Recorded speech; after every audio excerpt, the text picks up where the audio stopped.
باللہ من الشیطان الرجیم بسم اللہ الرحمن الرحیم شیعہ شناسی میں آج ہم لوگ پڑھ رہے ہیں. کیا پڑھ رہے ہیں؟ ہماری بحث کس بارے میں چل رہی ہے؟ اصول و فروع کے منابع. صحیح ہے. اس میں ہم نے کون کون سا منبع پڑھ لیا ہے کہ ہمارے کون کون سے منبع ہیں؟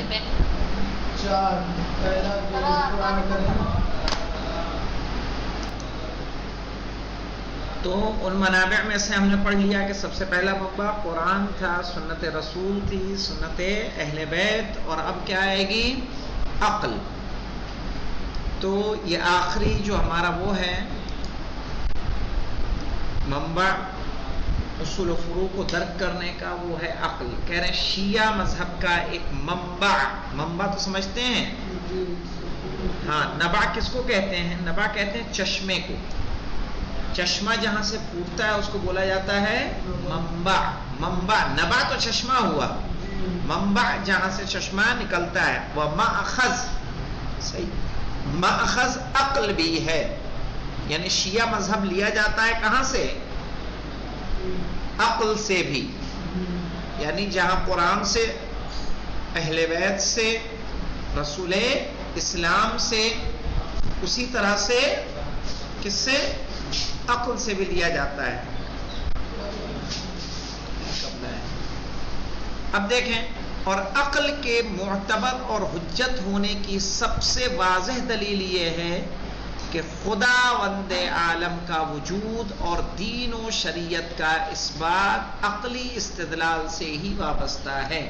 اللہ کو ہم کیسے مانتے ہیں؟ بھئی جو قرآن نہیں مانتا، رسول کو نہیں مانتا، ائمہ کو نہیں مانتا، ابھی دوسرے مذہب کا ماننے والا ہے، اگر اسے خدا کا یقین دلانا ہوگا تو کیسے دلوائیں گے؟ عقلی دلیل سے. بھئی جو بڑھیا کا چرخہ چلانا ہے، صحیح ہے کہ میں چلاتی ہوں تو چلتا ہے، ہاتھ روک لیتی ہوں تو رک جاتا ہے، یہ عقلی دلیل ہے کہ نقلی؟ نقلی سمجھ رہا ہو نا، وہ اصلی نقلی نہیں، یعنی جو رسول سے یا قرآن سے ہو. تو یہ دلیل کیا ہے؟ عقلی ہے. یا اثر سے، اثر کو دیکھ کر مؤثر تک پہنچنا. مثلا ہم نے کیا دیکھا؟ یہاں سے کار کے پہیے کے نشان دیکھے، ہم سمجھ گئے کہ یہاں کیا آئی تھی؟ کار آئی تھی. سائیکل کے پہیے کے نشان دیکھے، ہم سمجھ گئے کہ کیا تھی؟ سائیکل آئی تھی. کہا اثر کو دیکھ کے مؤثر تک پہنچتے ہیں. دنیا کیا ہے؟ اثر ہے. اس اثر کو پیدا کرنے والا کون ہے؟ کوئی تو ہے، اور جو ہے وہی کیا ہے؟ خدا ہے. تو یہ خدا کے وجود کے لیے دلیل کیا ہے مولانا؟ عقلی دلیل ہے. تو جس عقلی دلیل سے ہم خدا کے وجود کو ثابت کر رہے ہیں، کیا وہ عقل حجت ہوگی یا نہیں ہوگی؟ عقل حجت ہوگی. اسی لیے کہا، اور عقل کے معتبر اور حجت ہونے کی سب سے واضح دلیل یہ ہے کہ خداوند عالم کا وجود اور دین و شریعت کا اثبات عقلی دلیل سے ہی وابستہ ہے. تو اس لیے کوئی کہے کہ نہیں عقل کو ہم نہیں مانتے، تو یہ ممکن ہے؟ یہ ممکن نہیں ہو سکتا ہے. آئیے کہہ رہے ہیں قرآن مجید اور عقل. کیا کہتا ہے قرآن مجید؟ کہ قرآن مجید نے عقلی تفکر کو تسلیم کیا ہے. جو انسان سوچتا ہے، صحیح ہے، اس سوچ کو قرآن نے تسلیم کیا ہے، اور اس سلسلے میں بے حد تاکید کی ہے. چنانچہ ارشاد ہوتا ہے ان فی خلق السماوات والارض واختلاف اللیل والنہار لآیات لأولی الالباب. یعنی صاحبان عقل کے لیے کیا ہے؟ زمین کا خلق کرنا، آسمان کا خلق کرنا، دن و رات کا تبدیل ہونا. صحیح ہے. کیوں ہوتی ہے؟ کہ ان سب میں صاحبان عقل کے لیے نشانیاں پوشیدہ ہیں. الذین یذکرون اللہ قیاما وقعودا، کہ جو لوگ ہر وقت کیا کرتے ہیں؟ قیام و قعود کی حالت میں اللہ کا ذکر کرتے ہیں. وعلی جنوبہم وَيَتَفَكَّرُونَ فِي خَلْقِ السَّمَاوَاتِ وَعَلَى جُنُوبِهِمْ، اور اپنے بستروں پر بھی جو ہے کیا کرتے ہیں؟ وہ ذکر خدا کرتے ہیں. وَيَتَفَكَّرُونَ فِي خَلْقِ السَّمَاوَاتِ وَالْأَرْضِ، اور زمین و آسمان کے بارے میں کیا کرتے ہیں؟ خلقت کے بارے میں غور و فکر کرتے ہیں. رَبَّنَا مَا خَلَقْتَ هَذَا بَاطِلًا سُبْحَانَكَ فَقِنَا عَذَابَ النَّارِ. صحیح ہے، اے پالنے والے، تو نے اس کو باطل پیدا نہیں کیا. یہ دنیا جو خلق کی ہے تو یہ کس پہ خلق کی ہے؟ حق پہ کہ باطل پہ؟ حق پہ خلق کی ہے. کہنا قرآن کریم نے جہاں نظام کائنات کے بارے میں غور و فکر کرنے والوں کی مدح و ثنا کی ہے، وہیں ان لوگوں کی مذمت بھی کی ہے جو کائنات کے اسرار کو پہچاننے کے لیے اس طرح غور و فکر نہیں کرتے ہیں کہ جس سے انسان خدا کی معرفت حاصل کر لیتا ہے. جیسا کہ ارشاد الہی ان شر الدواب عند اللہ الصم البکم الذین لا یعقلون، ایسے لوگ کہ جو عقل سے کام نہیں لیتے، جو غور و فکر نہیں کرتے، وہ کیا ہیں؟ شر الدواب ہیں. صحیح ہے نا؟ ان سے برا کوئی نہیں ہے.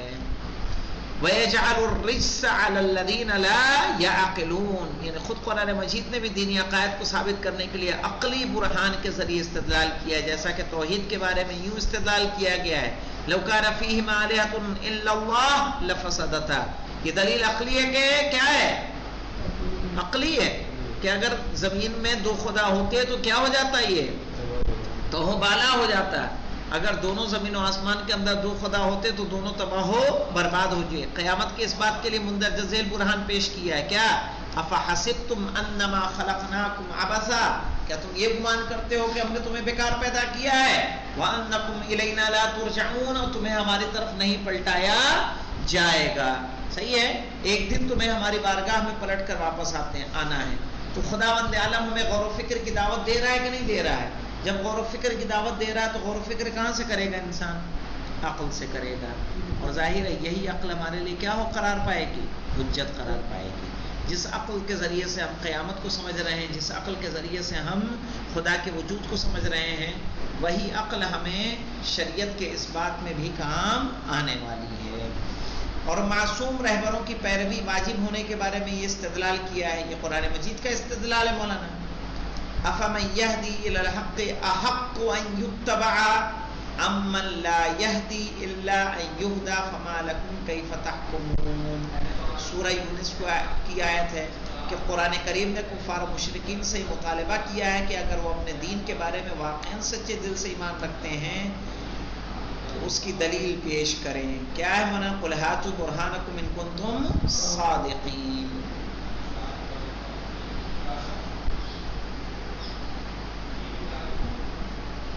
کہہ رہے فمن یہدی الی الحق احق ان یتبع، کہہ رہے جو حق کی طرف ہدایت کر رہا ہے اس زیادہ حقدار ہے کہ اس کی کیا کی جائے؟ اتباع کی جائے. احق ان یتبع امن لا یہدی الا ان یہدی. صحیح ہے؟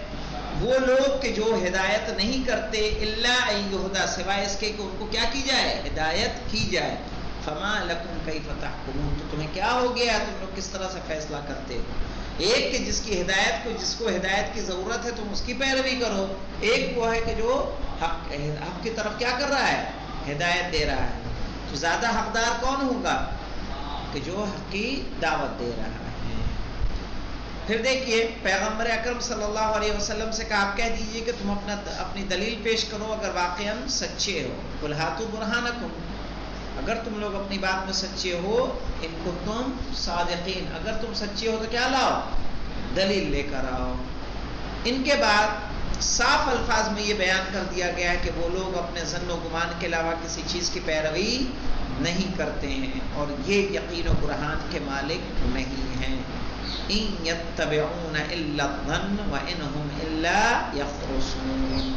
سورہ انعام 116 نمبر کی آیت ہے کہ قرآن مجید کی نظر میں مشرکین اور کافرین کے دین کے بنیاد اس کے علاوہ اور کچھ نہیں تھی کہ وہ اپنے بزرگوں کے رسم و رواج کو ہی دلیل کے طور پر پیش کرتے تھے. ہاں مولانا، جبکہ ان کا یہ طریقہ قطعاً غیر عاقلانہ اور ہدایت سے یکسر الگ تھا. کہہ رہے وَإِذَا قِيلَ لَهُمُ اتَّبِعُوا مَا أَنزَلَ اللَّهُ، کہ جو کچھ اللہ نے نازل کیے ہیں جب اس سے کہا جاتا تھا کہ اس کی اتباع کرو، قَالُوا بَلْ نَتَّبِعُ مَا أَلْفَيْنَا عَلَيْهِ آبَاءَنَا، کہہ رہے بلکہ ہم اس کی اتباع کریں گے جس پہ ہم نے کس کو پایا ہے؟ اپنے آباء و اجداد کو پایا ہے. أَوَلَوْ كَانَ آبَاؤُهُمْ لَا يَعْقِلُونَ. صحیح ہے، لا يَعْقِلُونَ لِلشَّيْءَ وَلَا يَهْتَدُونَ، جبکہ ان کے والدین ایسے ہیں کہ نہ ان کے پاس کوئی عقل تھی نہ انہوں نے کوئی ہدایت حاصل کی تھی. تو ظاہر ہے جہاں انہوں نے عقل کا استعمال نہیں کیا، اکثر قرآن مجید میں آپ دیکھیں گے جس نبی نے بھی اپنے قوم کو ہدایت کی دعوت دی تو ان لوگوں نے حوالہ کیا دیا کہ ہم نے اپنے باپ دادا کو اسی کام پر پایا ہے، یہی کرتے ہوئے پایا ہے. کہا یہ کوئی ضروری نہیں کہ جو ہوتا آیا ہے وہ کیا ہو، صحیح۔ عقل کا استعمال کرو، عقل کے گھوڑے کو دوڑاؤ اور اس کے بعد پرکھو کہ آیا صحیح ہے یا صحیح نہیں ہے۔ تو جہاں ہم شریعت کو کہاں سے لیں گے؟ قرآن مجید سے لیں گے جو سب کے لیے حجت ہے۔ اس کے علاوہ سیرت پیغمبر سب کے لیے حجت ہے۔ کہاں اختلاف ہے مولانا؟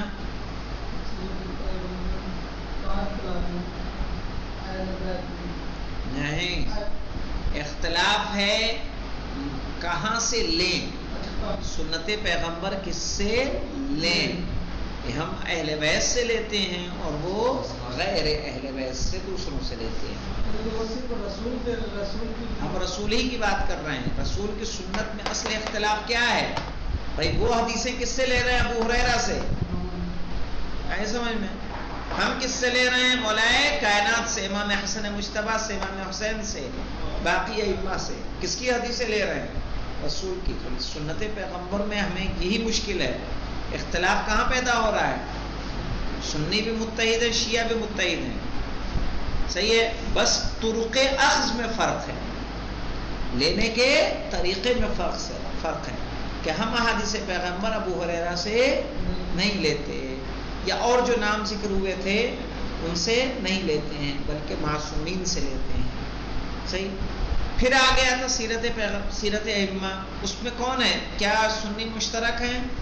نہیں، وہ منبع کس کے لیے ہے؟ صرف و صرف شیعوں کے لیے ہے۔ کس دلیل کے ساتھ ہے؟ کیا دلیل تھی؟ ہاں کیا؟ آیت تطہیر نہیں، یعنی اس دلیل کے ساتھ، جیسے جو 7ویں امام سے کسی نے جو پوچھا تھا کہ کیا آپ لوگ جو ہیں 6 امام سے، کہ کیا آپ لوگ ایک 7ویں امام سے غالباً، کہ کیا آپ لوگ جو حدیث بیان کرتے ہیں وہ آپ کی اپنی جانب سے ہوتی ہے یا وہی ہوتی ہے جو رسول اور قرآن میں بیان کیا گیا ہے؟ تو آپ نے کہا کہ نہیں، جو حدیثیں ہیں وہ سب کس کی ہیں؟ رسول خدا کی ہیں، بس ذریعہ ہم ہیں، واسطہ ہم ہیں۔ تو احادیث پیغمبر جو ہے کوئی احادیث ائمہ رسول کی حدیث سے الگ نہیں ہے، قرآن سے الگ نہیں ہے، بلکہ قرآن سے ثبوت کے لیے، احادیث کے ثبوت کے لیے تو سیدھے سیدھے اماموں نے کیا فرمایا کہ تم ان کو کس پر ناپو؟ قرآن مجید پر۔ اگر آیتوں سے ٹکرا جائیں تو پھر اسے کیا کرو؟ چھوڑ دو، یا جو لے کر آیا ہے اسی کے حوالے کر دو، اس پر عمل نہ کرو۔ تو ظاہر ہے یہ سیرت ائمہ جو ہے سیرت پیغمبر سے جدا گانا نہیں ہے۔ اب آ جائیں، کیا ہے مولانا؟ عقل۔ عقل حجت ہے ہمارے لیے بھی اور ان کے لیے بھی، تمام انسانوں کے لیے۔ کیوں حجت ہے؟ دلیل کیا ہے مولانا؟ کیونکہ قرآن جگہ جگہ ہمیں کس کی دعوت دیتا ہے؟ غور و فکر کی دعوت دیتا ہے، دلیل طلب کرتا ہے۔ قُلْ هَاتُوا بُرْهَانَكُمْ إِن كُنتُمْ صَادِقِينَ، اگر سچے ہو تو تم کیا لاؤ؟ دلیل پیش کرو۔ جناب ابراہیم نے جو ہدایت کی تھی اپنے قوم کی، وہ کس کے ذریعے کی تھی؟ عقلی دلیل سے کہ نقلی دلیل سے؟ بتوں کا گھسیٹنا کون سی ہے؟ عقلی دلیل ہے۔ بتوں کا توڑنا عقلی دلیل ہے۔ تو عقلی دلیل کی سیرت کس کی رہی ہے؟ نبی کی بھی رہی ہے، قرآن نے بھی ہمیں جگہ جگہ دعوت دی ہے۔ اس کے علاوہ وجود خدا کو ہم کس سے ثابت کرتے ہیں؟ عقل سے ثابت کرتے ہیں، قرآن سے ثابت نہیں کرتے کہ سیدھے سیدھے کہیں گے کہ اللہ نے کہا قل هو اللہ احد، اس کا مطلب اللہ ایک، کوئی مانے گا تم سے؟ یہ تو بات کا مرحلہ ہے نا کہ جب وہ اسلام قبول کر لے۔ اب انشاءاللہ کل ہم لوگ بات شروع کریں گے پیغمبر اکرم اور دعوت فکر و نظر۔ والحمدللہ رب العالمین۔